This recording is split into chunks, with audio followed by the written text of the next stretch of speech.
예, 오늘 말씀의 이 제목은 내 말투가 변했어요. 예, 뭔가 좋은 쪽으로 변해야 되겠죠. 변질되면 안 되겠지만 우리의 말, 언어 생활에 대한 부분입니다.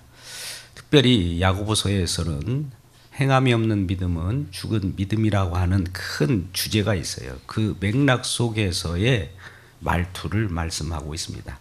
일상상 우리가 도덕적인 말 이것도 중요합니다만 성경 속에서 나타나는 말씀은 하나님이 주시고자 하는 하나님 뜻대로 우리들에게 생명으로 인한 그런 말씀입니다. 그래서 하나님도 이 세상을 말씀으로 창조하셨잖아요.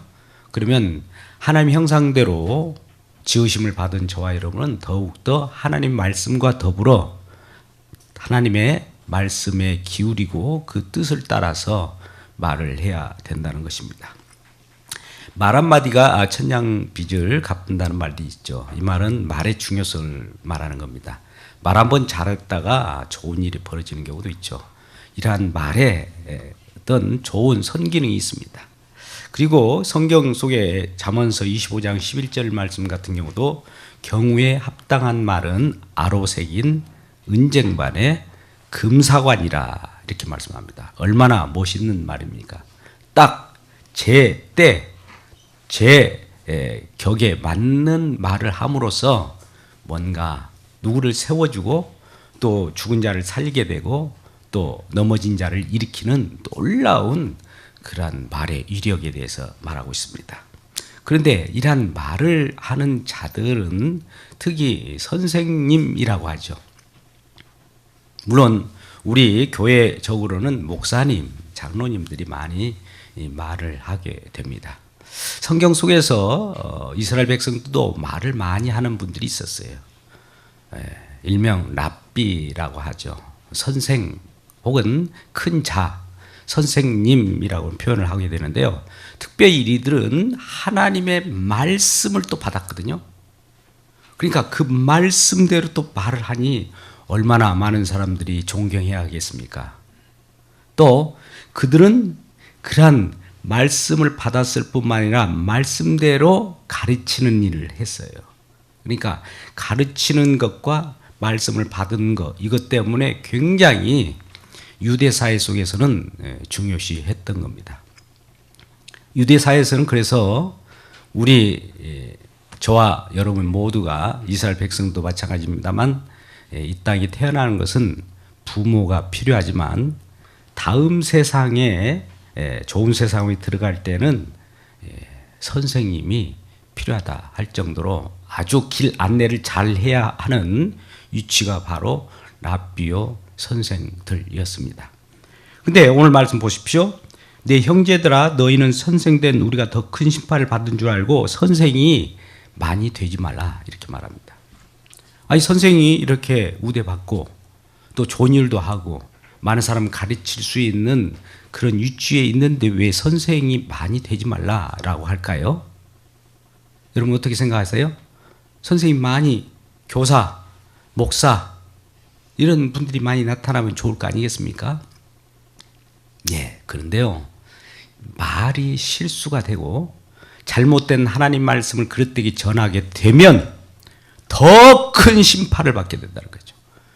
말 한마디 잘못하면 많은 사람들을 구렁텅이로 밀어넣을 수가 있고 죽은 자를 살려야 되는데 살려고 오는 자를 죽이는 꼴이 되어버리는 길 안내를 잘못하는 선생들이 많이 나타났기 때문에 그걸 우려하여 많이 선생되지 말라는 거예요. 선생이 되는 그 이유가 뭐냐는 것을 따져 묻는 겁니다. 근데 왜 구렁텅이로 밀어넣고 죽음 가운데로 밀어넣었을까요? 선생님인데 자기 안위를 위하여 가르쳤기 때문입니다. 근데 상대방, 주의 백성을 위하여 가르치고 그들 진정한 생명의 길로 인도하는 자라면 이런 선생님들은 많이 나타나야 되겠죠.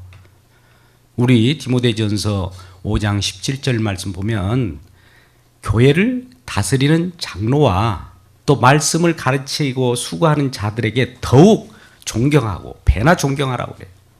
다스리는 교회를 다스리는 장로들도 배나 존경하지만 말씀을 가리키고 또 수고하는 이들에게는 그보다도 더욱 존귀히 여기라는 말씀입니다. 근데 이러한 자들도 때에 따라서는 넘어질 가능성이 있다는 것이죠. 함정이 있어요. 유혹이 있어요. 예. 선생에 대한 부분은 많은 사람들도 우러름을 받기 때문에 그러한 우러름을 받기 위하여 선생 노릇하기 때문에 문제가 되는 첫 번째 함정이 있는 겁니다. 그래서 많은 사람들 앞에서 우러름 받기 위해서 거들먹거리면서 큰 품위를 유지하고 다니는 그런 자들이 많이 있었다는 겁니다. 유대사회, 특히 유대인들 중에는 서기관, 하나님 말씀을 필사하는 자들 아닙니까? 말씀을 1.1획도 틀리지 않고 정확하게 말씀을 기록하고 또 보존했던 서기관들과 또 바리새인들, 바리새이라고 하는 것은 구별하다 그런 뜻이에요. 남보다도 나는 더 정결하게 살았고 남보다 내가 더 깨끗하게 살았고 남보다도 더 우수하게 살려고 마음먹는 자들이 바리새인입니다. 근데 일명 우리가 이런 서기관과 바리새이라고 하는 이름은 좋은데 이들의 행실은 그렇지 못했다는 겁니다. 마태복음 23장 2절에서 7절 말씀을 보면 뚜렷이 유대 사회 속에서 바리새인들과 서기관들이 하나님 말씀을 받은 자로서 왜 존경을 받으려고 했는가가 나타납니다. 한번 읽어볼까요? 2절입니다. 시작. 서기관들과 바리새인들이 모세의 자리에 앉았다. 그러므로 무엇이든지 그들이 말하는 바는 행하고 지키되 그들이 하는 행위는 본받지 말라. 그들은 말만 하고 행하지 아니하며 또 무거운 짐을 묶어 사람의 어깨에 지우되 지키는 이것을 한 손가락으로 움직임지 아니하며 또 그들의 모든 행위를 사람에게 보이고자 하나니 곧 그 경문띠를 넓게 하고 옷수를 길게 하고 잔치의 윗자리와 회당의 높은 자리와 또 시장에서 문안받는 것과 사람에게 랍비라 칭함받는 것을 좋아하느니라. 여러분 보십시오. 이분들은 물론 존경받아야 됩니다. 근데 존경받으면 많은 사람들에게 베풀고 하나님 말씀을 가르치고 선한 의지로 생명의 말씀을 가르쳐야 되는데 자기의 안위를 위하여 그렇게 했다는 겁니다. 겉으로는 포장합니다. 속은 지금 문드러졌습니다. 외식하는 자들이었어요. 회칠한 무덤입니다. 그 많은 사람들 저작거리에서 걸어가면서도 하나님 말씀대로 사는 것처럼 행위를 합니다. 그런데 속마음은 사람을 저주하고 판단하고 시기하고 다른 사람을 업신여기고 이런 자들이었다는 겁니다. 그러니까 우리가 겉모양으로 보면은 사람을 판단할 수 없어요.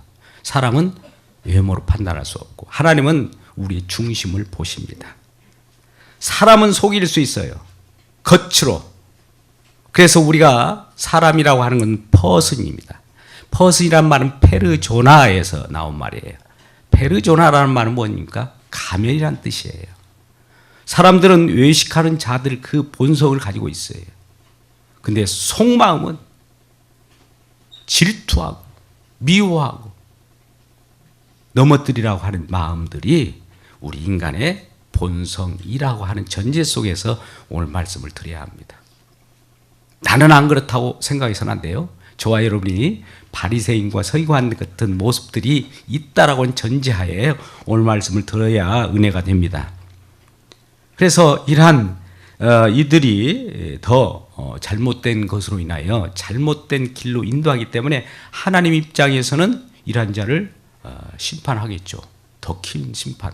아이 선생이 되지 않아가지고 죽음 가운데 인도하지 않았다면 사람들 잘못 그릇된 길로 인도하지 않았다면 그래도 그 심판은 덜할 것인데 오히려 더 큰 심판을 가져오는 그런 일을 벌이게 되는 것이죠. 그래서 2절 우리가 다 실수가 많으니 만일 말에 실수가 없는 자라면 온전한 사람이라. 말에 실수가 없는 사람이 과연 있을까요? 온전한 사람이 있습니까? 온전한 사람은 없다는 것이요. 그래서 능히 온몸도 굴레 씌우리라. 온몸도 굴레 씌우리라는 말은 온몸도 통제할 수 있는 것이죠. 말이 온몸도 통제할 수 있는 것이에요. 그래서 이 말에 대한 중요성을 말씀합니다.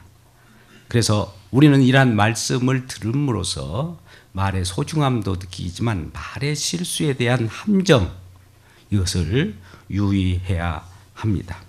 특히 우리들도 교회 다니는 사람 치고 말 못한 사람이 없어요. 교회에서도 많은 하나님 말씀을 듣고 또 이리저리 교제하고 하다 보니까 말 못하는 사람이 없어요. 그래서 이러한 분들이 많이 있죠. 교회 오래 다닌 사람들은 교회는 또 이렇게 해야 돼. 봉사는 이래야 돼. 심지어 목사는 이와 같이 돼야 돼. 이렇게 판단을 하고 진단을 합니다. 다 이야기할 수 있잖아요. 근데 자기 자신은 어떻습니까? 자기 자신은 이 얘기를 해야 되죠. 이렇게 해야 돼라고 하는 것을 자기 자신에 적용시켜야 진정한 은혜가 있는 거예요. 이것을 상대방에만 들이대고 내 자신은 거기에서 면책받을 특권은 없는 것입니다. 교회는 모두예요. 함께예요. 공동체입니다. 말씀도 여기서 전파하고 선포되는 말씀이 제 말 입술로 전파되지만 제 마음속에 적용되고 같이 적용하는 거예요. 동일하게 말씀을 받습니다. 누구를 표적하거나 그런 일은 없어요. 우리 모두가 아까 같이 속에 마음속에 그릇된 것이 있다라고 전제하고 하나님의 말씀으로 깨끗게 받든지 또 하나님의 인도함을 받아야지 인간의 스스로는 말씀을 제어하고 우리 스스로 이렇다 저렇다 사회 속에 있는 도덕적인 잣대로도 지어서도 안 됩니다. 우리는 하나님 말씀의 거울로 우리 자신을 지켜보고 우리 자신을 이렇게 바라봐야지 사회 현상의 잣대로 세상의 잣대로 이 사람을 봐서는 그것은 그릇된 것이에요. 잣대가 하나님 말씀이기를 주의 이름으로 축복합니다. 그리고 이러한 것들은 결국 함정으로 또 두 번째 나타나는 것이 있는데요. 자기의 제자들을 만들려는 유혹이 있다라고 하는 것입니다. 자, 여러분 예수님과의 언쟁 가운데 바리새인 유대인들이 왜 그토록 예수님과 언쟁이 부딪힘이 있었을까요? 예수님과의 서로 대화 가운데 이 유대인들은 자기 말에 의해서 사람을 좋게 하는 말을 했거든요. 하나님 말씀을 전달하는 것이 아니라 사람의 귀에 거슬린 말을 하지 않고 그들의 귀에 딱딱 맞는 말.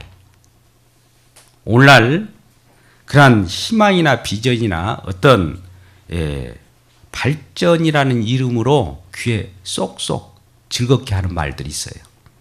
과연 그러한 말씀이 하나님의 말씀으로 근원되어서 나오는 비전인가?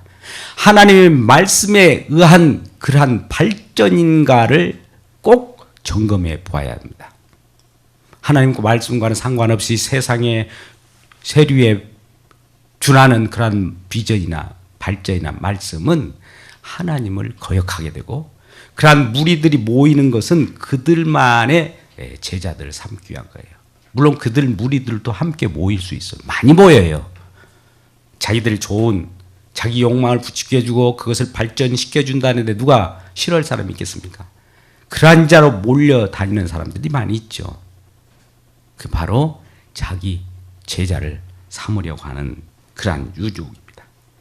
그래서 자기 말에 복종시키려고 그러한 귀를 즐겁게 하는 자들이 많이 지금 나타났어요. 그러면 우리가 이러한 세류에 어떻게 분별하고 저가 나를 잡아먹는 그러한 늑대인가 이리인가 어떻게 알 수 있습니까? 말씀을 보셔야 되죠. 항상 우리는 귀에 말씀, 하나님 말씀에 의하여 판단하고 말씀에 신령한 은혜로 성령을 받고 성령의 가르침을 깨닫는 말씀으로 이러한 것을 분별하기를 주의 이름으로 축복합니다. 그러지 않으면 우는 사자가 두루 삼기차를 찾으러 다니는 사단의 밥이 되기 십상입니다. 그런데 이러한 유대인들의 유대 사회 속에서도 존경받는 자들이 물론 자기가 존경받고 자기의 우쭐한 그 명예 이런 그러한 욕구를 충족시켜 나가면서 한 그 함정도 있었거니와 자기 제자로 자기의 어떻게 보면 부하들을 많이 두고 또 이렇게 거느리는 것을 원했던 것이죠. 그런데 어떻습니까? 우리 주님께서는 세례 요한 같은 경우도 이러한 모본을 보이셨어요. 많은 제자들이 세례 요한의 제자들도 많았어요. 그리고 예수님이 새로 오시니까 예수님의 제자들도 많아졌고 또 세례 요한의 제자들이 많다가 예수님의 제자로 이렇게 예수님께로 가니까 자기 제자가 빼앗긴 거 아니겠습니까? 그런데도 불구하고 세례 요한은 뭐라고 합니까? 보라, 세상 죄를 지고 가는 하나님의 어린 양이로다.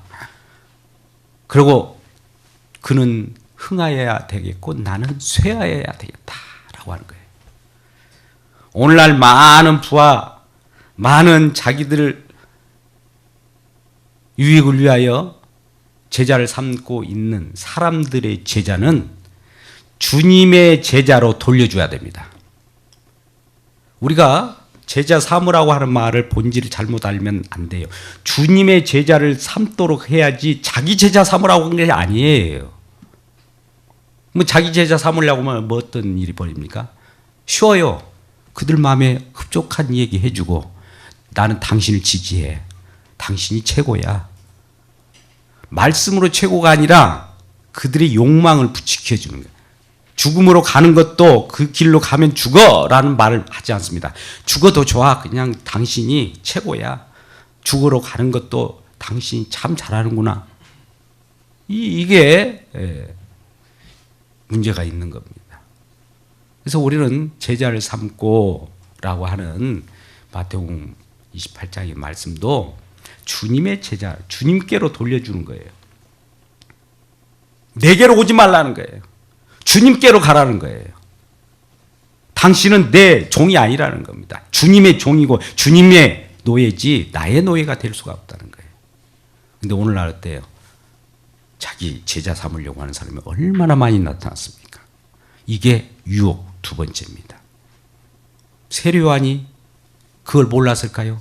자기에게 오는 제자들이 많이 오면은 세상적으로는 기분이 좋을 거 아니에요. 그런데 내게로 오지 말라는 거예요. 보라! 지시를 해요. 이 말씀을 가르치는 사람이 말씀을 가리키는 자가 된 거예요. 저 성경적으로 이게 참 저는 어느 날 기도하다가 이런 말씀을 주셨는데 가르친다, 티칭, 설교한다, 프리칭, 가르치고 선포하는 이런 것들이 가르치는 쪽으로 가야 될 것 같아요. 지시, 나침판. 그래서 보라라고 하는 이 손가락이 어디를 가리켜야지 보라라고 하면 이건 안 됩니다. 우리가 사람일진데 나를 보라? 있을 수 없어요. 보라! 주님을 보라! 라고 해야 돼요. 저도 이 강단에서 주님을 보라! 라고 외칠 때 여러분 주님을 보시길 주 여러분 축복합니다. 주님께로 가면 주님 모든 걸 가지고 예비하고 우리에게 축복 주시려고 기다리고 있어요. 항상 우리들의 우편에 계시면서 우리들에게 무엇이 필요한 것인가를 너무나 잘 알아요. 가장 필요한 것 중에 하나가 그것은 가장 중요할 뿐만 아니라 이 절대적인 겁니다. 우리의 생명입니다. 우리가 유한한 생명을 살고 아무리 많이 산다고 할지라도 140년은 넘지 않습니다. 140년 후에는 우리 모두가 없어요. 이건 유한한 생명이에요. 근데 영원한 생명, 유한한 생명 우리에게 고통을 가져다 주고 여러 가지 슬픔과 기쁨을 반복돼 가면서 희로애락을 반복하지 않습니까? 그런데 그쪽에 그의 생명, 하나님 나라의 생명은 영원한 기쁨이요 영원한 즐거움만 있는 나라예요.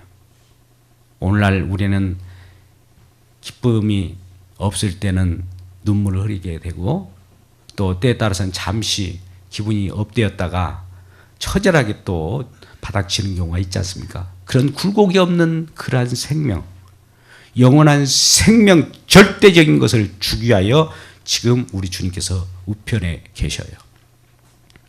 심지어 저와 여러분이 하나님 나라 백성으로서 떨어지지 않고 또 하나님 백성으로 계속 하나님과 영광 기쁨을 갖도록 기도하고 계신 분이에요.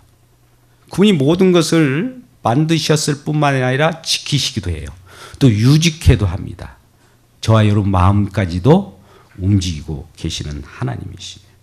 이러한 분을 우리 주님께서 지금 우리와 함께 이 자리에 계신다는 겁니다. 너희가 내 이름으로 두세 사람이 모인 곳에는 나도 너희 중에 있느니라. 예, 주의 이름으로 이곳에 모였잖아요. 두세 사람이 넘었잖아요. 주님이 함께 계시겠다고 말씀하셨고 그 약속대로 계셔요. 이 믿음을 우리가 갖길 주 여러분 축복합니다. 그래서 이러한 함정에 빠져들게 되고 또 그들도 물론 경건이나 영성이란 이름으로 이 많은 사람들에게 이 얘기도 하고 자기 제자를 삼습니다. 근데 속은 이리요 늑대라는 것이죠. 근데 여러분 오늘 야고보서의 말씀과 함께 같이 연하여서 얘기하지만 우리가 경건 생활을 한다고 봅시다. 우리가 경건한 자로 거룩한 자로 외모로만 경건해야 경건한 것인지 경건에 대한 내용이 야고보서 1장 26절 27절에 나와 있어요. 야고보서 같은 말씀입니다. 한번 읽어볼까요? 예, 같이 읽어보시죠. 시작. 누구든지 스스로 경건하다 생각하며 자기 입에 해갈 물리지 아니하고 자기 마음을 속이면 이 사람의 경건은 헛것이라. 하나님 아버지 앞에서 정결하고 더러움이 없는 경건은 곧 고아와 과부를 그 환난에서 돌보고 또 자기를 지켜 새 속에 물들지 아니하는 것이니라. 아멘. 자, 경건에 대해서 말씀하셨는데 자기 입에 재갈을 물릴 줄 아는 자가 경건이랍니다. 우리는 하나님 말씀 아까 그러잖아요. 교회에 오래 다닌 사람 치고 말을 못하는 사람이 없다고. 말에 대한 끊임없는 그 제어할 수 없는 그 말의 유창함. 물론 말은 유창해야 좋죠. 근데 쉴 새 없이 그것이 이루어진다면 좋은 말이라도 한두 번 좋은 것이지 아무리 좋은 말도 여러 번 해보세요. 처음에는 좋았다가 나중에는 지겹게 될 것입니다. 그래서 재갈 물릴 줄 알고 제어할 줄 아는 자가 경건하고 거룩한 자라는 거예요. 또 두 번째, 이 경건한 자라고 할 때는 고아와 과부를 환난 가운데서 돕는 자라는 거예요. 경건한 자를 찾지 말고 마음으로 몸으로 그냥 누가 경건하다 이런 겉모양으로 찾지 마시고 그분이 고아 과부를 찾아다니는지 한번 보세요. 어려운 사람을 구제하는지를 보시면 합니다. 어려운 자를 구제하는 그 자체가 벌써 경건한 자예요. 말로 어려운 자를 도와야 돼. 추운 자에게 옷을 입혀야 돼. 이런 말 누구라도 할 수 있어요. 근데 그 말 하지 않고 직접 옷을 입혀주고 먹지 못한 자에게 직접 먹여줘야 경건한 자라는 거예요. 먹여줘야 돼 이 말은 누구나 모르는 사람이 누가 있습니까?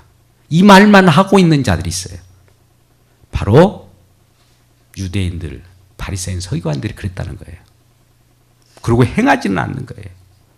말만 무성할 뿐이지 행동으로 나타나는 것은 없는 겁니다. 오늘 야고보서를 지금 강론하고 있어요. 야고보서라는 건 뭡니까? 행함이 없는 믿음은 죽은 믿음. 말만 무성하고 움직임이 없어요. 이렇게 해야 한다, 저렇게 해야 한다. 답은 다 가지고 있어요. 답대로 하시면 되잖아요. 그런데 우리들은 답보다도 답을 그 행동으로 옮기기보다도 답에 대한 내용들 이렇다 저렇다 이렇쿵저렇쿵 말이 많다는 것이 이 야고보 사도가 하고 싶은 말입니다. 저도 이 강단에서 이러한 야고보 사도 하나님의 말씀을 빌어서 동일하게 이렇게 해야 돼 저렇게 해야 돼가 아니라 이렇게 하십시오 저렇게 하십시오. 할렐루야. 아멘이 적네요. 예, 그래요. 그럴 수 있어요. 그리고 이 새 속에 물들지 않는다라는 것이죠. 물론 경건 생활은 세상을 따라가는 것이 아니에요. 세상과 하나님 나라는 구분되어 있습니다. 세상과 하나님 나라는 구분되어 있어요. 그걸 연결시켜서 진정한 세상 죽음의 나라로, 죽음의 나라에서 멸망받고 영원히 꺼져가는 지옥불에 빠져드는 자들을 하나님의 나라로 연결될 수 있도록 하는 선이 있습니다. 예수님의 말씀이에요. 말씀이 어디에서 이루어졌을까요? 십자가에서 이루어졌어요. 십자가에 예수님께서 친히 피를 흘리고 몸이 찢김으로 말미암아 말씀이 이루어진 거예요. 왜 말씀이 몸이 찢기고 피를 흘리는 것으로 이루어져야만 할까요? 우리의 죄값을 지불해야 되기 때문에 그럽니다. 저와 여러분은 알게 모르게 부지불식간에 또 의도적으로까지 죄를 짓잖아요. 그럼 이 죄가 어디 갑니까? 아, 보이지 않기 때문에 없어졌을 거 아니에요? 이게 아니에요. 그대로 남아있어요. 이것이 과거에 지금까지 지은 죄든 앞으로 지을 죄든 현재 짓고 있는 죄든 예수님의 보혈 앞에서는 이 보혈의 효능성은 엄청납니다. 누구라도 어떠한 죄라도 아무리 무거운 죄라도 다 사할 능력이 있어요. 그래서 그 십자가의 보혈, 십자가의 피를 믿는 자들은 다 죄사함을 받아요. 이건 믿음으로만 되는 거예요. 우리 행위로 되는 것이 아니에요. 그러면 그것을 죄값을 내가 그러면 대신 지불하면 되지 않겠습니까? 내 죄는 내가 처리할게요 라고 생각하는 사람들이 있다면 그거는 안 된다는 거예요. 죄인인 주제에 죄를 어떻게 처리해야 합니까? 자기 자신이 처리할 수 없어요. 그래서 누군가 대신 처리해 줘야 돼요. 대리 속죄예요. 그분이 예수님입니다. 우리를 대신하여 내 죄값을 내가 지불하는 거야. 이걸 믿니? 믿으면 그 죄가 사해지는 겁니다. 놀라운 것이죠. 이게 너무 쉽기 때문에 믿지 않는 사람이 있는지는 모릅니다만 사실은 예수님께서는 자기 목숨까지도 내놓은 거예요. 목숨을 담고로 해서 우리를 건져내신 거란 말입니다. 그런데도 불구하고 우리는 그것이 그럴 수가 있을까? 우리 생각으로 판단하고 마는 거예요. 이 판단마저도 제어받아야 됩니다. 그래서 이 우리 모든 험악한 세상 가운데 세상에 물들지 않고 거룩한 주님의 은혜 가운데 거할 때 우리는 거룩함을 입었고 우리 거룩한 사람으로서 마음속에 나오는 어떤 언어도 사람을 살리는 언어가 되고 예수님께서 우리를 살렸듯이 우리를 살리신 우리 주님을 당신도 믿으면 삽니다라고 하는 이런 말들이 나오게 되는 것이죠. 이 바로 경건입니다. 그래서 이러한 이 야고보서에서 경건에 대해서 수정을 해주면서 그 속에 진정한 행함이 있어야 된다는 것을 가르쳐 주고 있어요. 여러분, 내 이러한 말의 그 영향력이 얼마나 큰지가 오늘 3절부터 나왔는데 한번 3절부터 간단 요약하면 이런 겁니다. 말들이 있어, 말 달리는 말 있잖아요. 얼마나 요즘 과천 경마장에 가면 주말에 말들이 다니는 경주를 볼 수 있는데요. 말들을 이렇게 보면 힘이 세요. 그 힘의 단위가 호스파워, 마력이라는 표현을 합니다. 힘의 상징이에요. 그 힘이 아무리 우리들에게 밀려온다 할지라도 제어하는 방법은 뭐예요? 재갈 물리면 돼요. 재갈. 말에 재갈 물리면은 순종하게 된다고 3절. 우리가 말들의 입에 재갈 물리는 것은 우리에게 순종하게 하려고 그 몸을 제하는 것이다.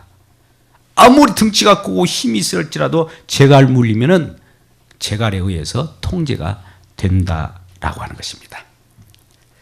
또 바다에 있는 큰 배를 한번 생각해 보세요. 그 엄청난 배가 많은 풍랑을 이기고 그것을 헤쳐나갈 수 있는 것은 뭡니까? 작은 키 하나로 운행하면 돼요.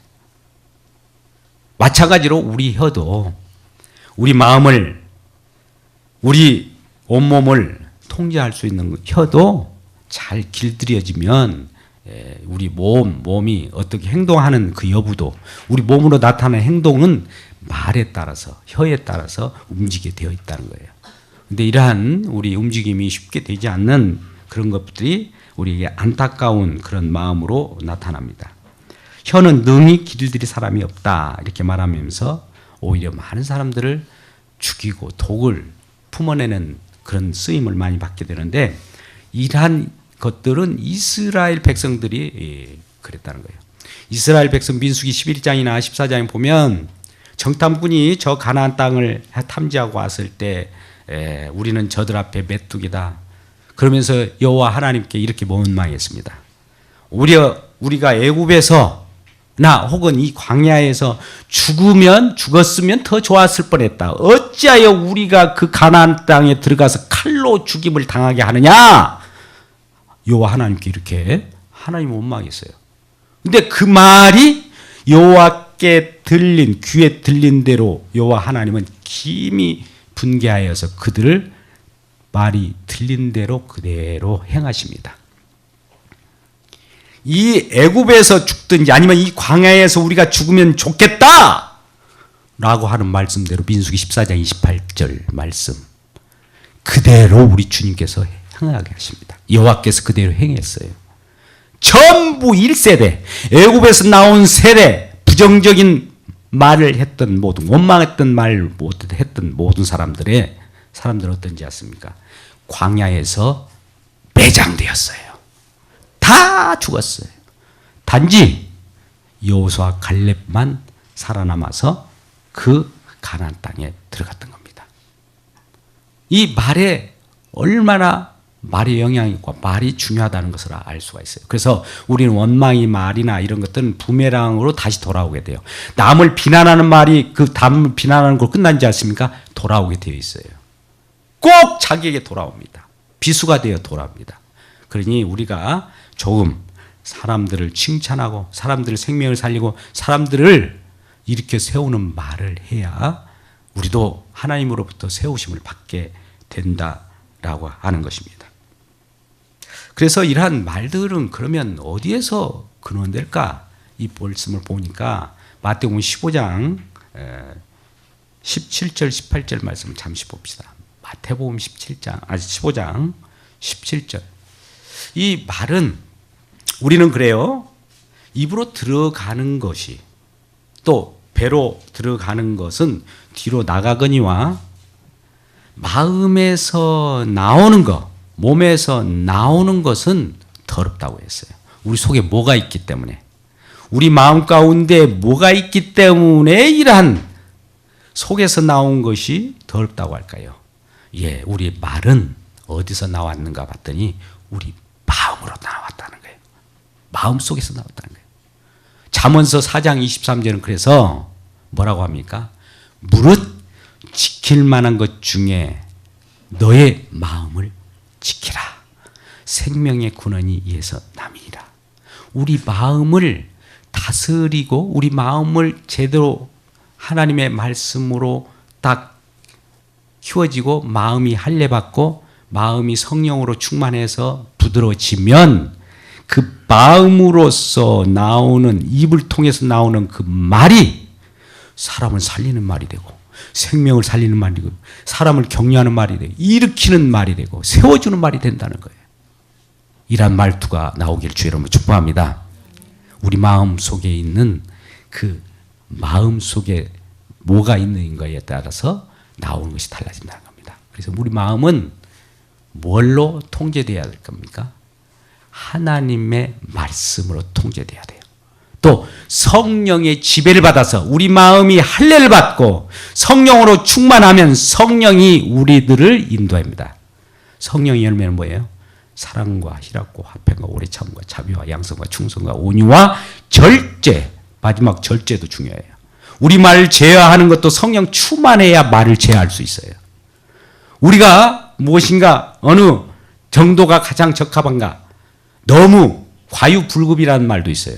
너무 앞서도 안 되고 너무 못 미쳐도 이거 죄예요. 그래서 적절하게 그의 경우에 합당한 말은 아로 새긴 그 은쟁반의 금상화처럼 적절하게 사람을 세우고 살리고 또 많은 사람들에게 희망을 주는 그런 말투가 우리에게 나오기를 바랍니다. 저도 이러한 말투가 나오기 위하여 기도할 거예요.